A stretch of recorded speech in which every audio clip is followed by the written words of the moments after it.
There are some useful shortcut keys used in Microsoft Word. If you want to print, then press Ctrl P.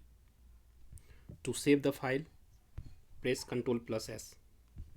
To undo, press Ctrl plus Z. To redo, press Ctrl plus Y. To make text bold, you have to press Ctrl plus B. To italicize, press Ctrl plus I. To underline the text, use Ctrl plus U.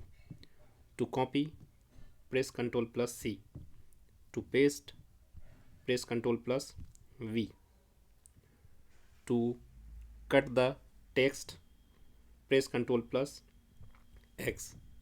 To change case of letters, you have to press Shift plus F3.